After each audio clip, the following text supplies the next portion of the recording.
Nurse. ইসলামের প্রারম্ভিক যুগে জন্ম নেওয়া এই সেবার পথ আজ কোটি নারী পুরুষের পেশাগত পরিচয়, সংগ্রাম, আত্মত্যাগ ও মর্যাদার ধারক।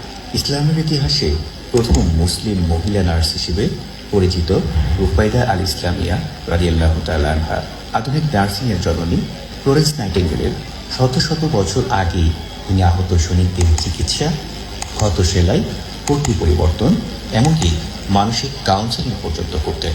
আরব সমাজে চিকিৎসা জ্ঞান সীমাবদ্ধ থাকলেও হিজরতের পরে মুসলিম সমাজে ধীরে ধীরে চিকিৎসা ও সেবার কাঠামো গড়ে ওঠে। মুসলিম নেতাগণ যুদ্ধে আহত সাহাবীদের সেবায় উৎসাহিত করেন।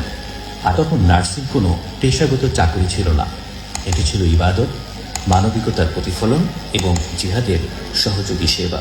সময়ের পর সময় পেরিয়ে নার্সিং শুধু একটি পেশা নয়, এটি হয়ে উঠেছে মানবতার এক আলোকবর্তিকা।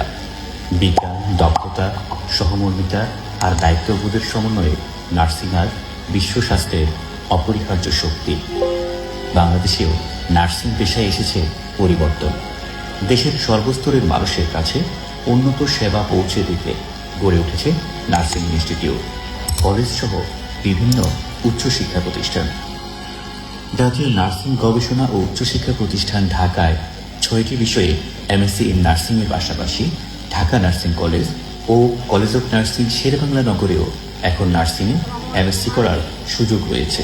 সময়ের দাবি অনুযায়ী নিজেদের দক্ষতা বাড়াতে বহু নার্স বিভিন্ন বিষয়ে specialize diploma, MSc in nursing, MPH ও পিএইচডি ডিগ্রি সম্পন্ন করেছেন।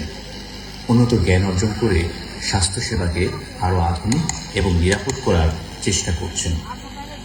কিন্তু দুঃখজনক হল নার্সদের এই উচ্চশিক্ষা ও স্পেশালাইজেশন এখনও প্রাতিষ্ঠানিক স্বীকৃতি পায়নি। তাদের শিক্ষাগত যোগ্যতা অনুযায়ী কোনো বিশেষ রোল, কোনো সুযোগ, এমনকি বেতন কাঠামোতেও নেই পরিবর্তন।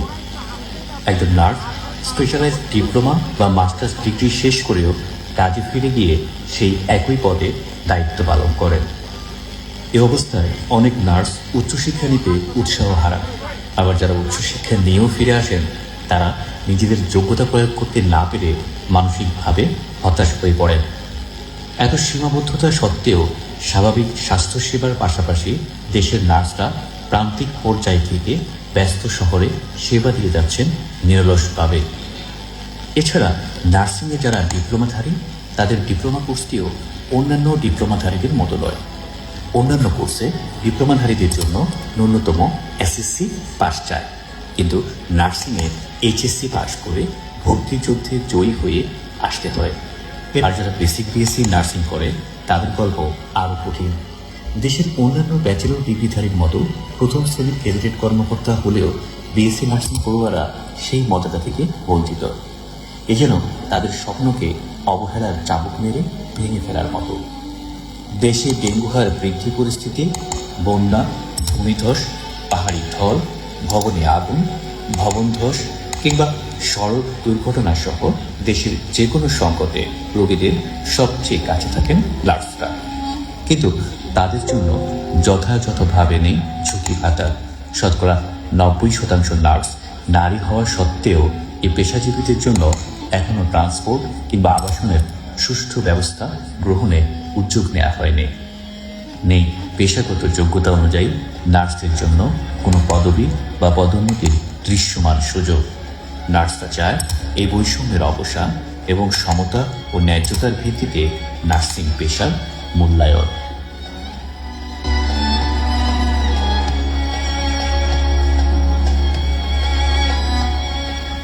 ন্যাশনাল নার্সেস ফোরাম 2020 সালের মার্চ মাসে সমৃদ্ধ বাংলাদেশ গড়ার লক্ষ্যে সৎ, দক্ষ, আদর্শী, দেশপ্রেমিক ও মানবিক নার্স তৈরির অঙ্গীকার এই মূল স্লোগানকে ধারণ করে প্রতিষ্ঠিত হয়। প্রতিষ্ঠার পর থেকে ন্যাশনাল নার্সেস ফোরাম বাস্তবভিত্তিক ও উন্নয়নমূলক নানা কর্মসূচি সফলভাবে পরিচালনা করে আসছেন।